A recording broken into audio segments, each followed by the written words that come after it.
Oui, bonjour à toutes et à tous. La géopolitique commande la politique, mais une fois n'est pas coutume, notre intervention parlera d'abord du local pour aller à l'international. Et en ces jours de forte chaleur, nous souhaitons d'abord exprimer notre solidarité et notre reconnaissance envers toutes les travailleuses et les travailleurs qui sont exposés à des conditions climatiques difficiles ces prochains jours, avec 39 degrés annoncés mercredi prochain. Qu'ils soient ouvriers sur des chantiers, agriculteurs dans les champs, livreurs dans nos rues, soignantes et soignants à domicile auprès de nos aînés, leur dévouement et l'exposition de leur corps à la chaleur méritent notre respect et notre soutien.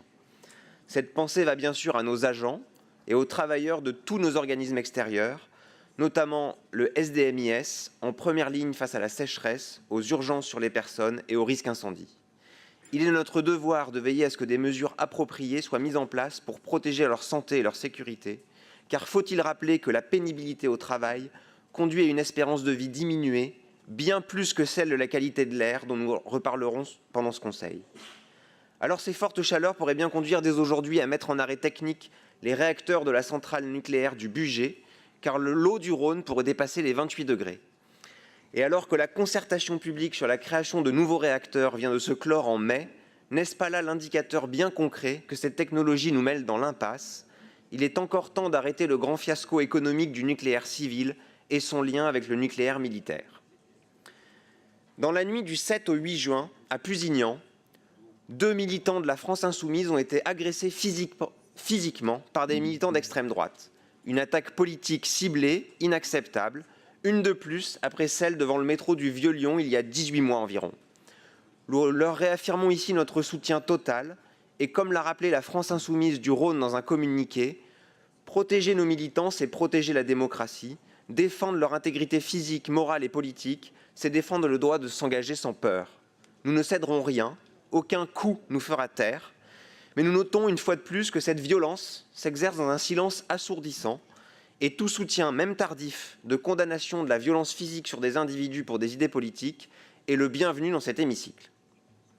Alors venons-en maintenant au gouvernement précaire, provisoire et illégitime de François Bayrou, soutenu par la Macronie et les LR, bien représentés ici sur ces bancs.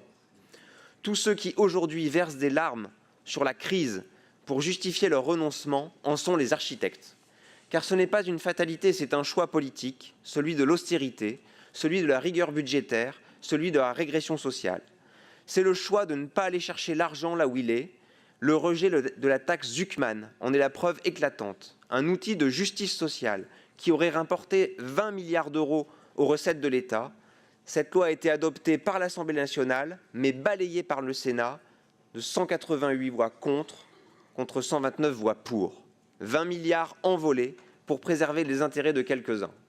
C'est aussi le refus des mêmes de créer un versement mobilité régional pour renforcer les transports publics de notre région.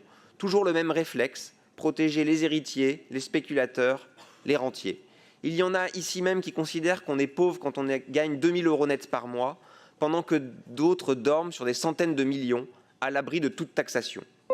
Et pendant qu'on épargne les plus riches, on s'acharne sur les plus vulnérables. Ce sont les universités qu'on stigmatise, ce sont les étudiants qu'on culpabilise, ce sont les subventions à la recherche qu'on sabre. Les mêmes qui assèchent les budgets publics sont ceux qui, dans un second souffle, osent dire qu'il n'y a plus d'argent. Le gouvernement est temporaire, Bayrou tombera, car à force de gouverner sans le peuple et contre lui, leur légitimité s'épuise. Dans les rues de Gaza, ou plutôt ce qu'il en reste, c'est l'humanité qu'on assassine. Dans celle de Tel Aviv, les peuples se soulèvent contre les actions de son gouvernement, puis reçoivent en retour, eux aussi, les bombes des puissances voisines depuis le ciel. Dans celle de Téhéran, les civils sont percutés par des missiles. Puissance contre puissance d'un côté comme de l'autre. Ce que nous apprennent les conflits en cours, c'est bien que ce sont toujours les peuples qui paient. Pris en étau entre des États dirigés par des gouvernements qui ne les écoutent plus et une logique de puissance et de profit personnel qui ignore tout de la paix, quitte à provoquer des massacres humains.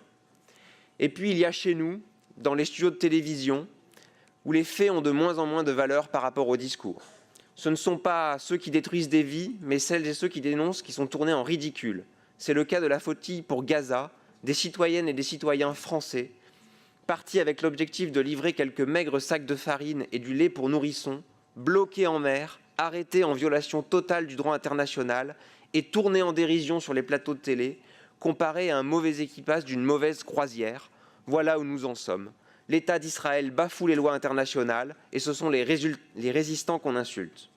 Et maintenant, les USA entrent en guerre, rien de surprenant, car le gouvernement néofasciste de Trump est défendu par le capitalisme le plus prédateur et le plus brutal qui soit, sur un modèle économique qui a fait ses preuves. Alors, pendant que d'autres rêvent de guerre ou de division, nous, à gauche, nous travaillons à la paix, nous planifions, nous proposons, nous construisons. Et aujourd'hui, dans cette Assemblée, nous allons voter plusieurs documents d'orientation de long terme, des plans anti-bruit, le plan de gestion des déchets, le plan air, énergie et climat du territoire, le plan des mobilités, des documents techniques peut-être, mais profondément politiques. Car ces plans, s'ils se contentaient de gérer l'existant, ils ne seraient que des rustines.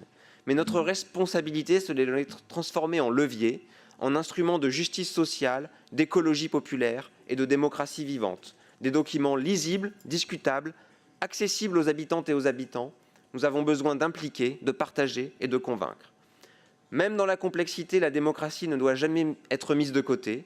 Nous devons maintenir cet effort constant d'ouverture, comme l'ont montré les conventions citoyennes pour le climat. Même lorsque nos avis divergent, comme sur la ZFE, il ne s'agit pas d'édulcorer nos convictions, mais de les confronter honnêtement pour faire émerger une stratégie juste et collective.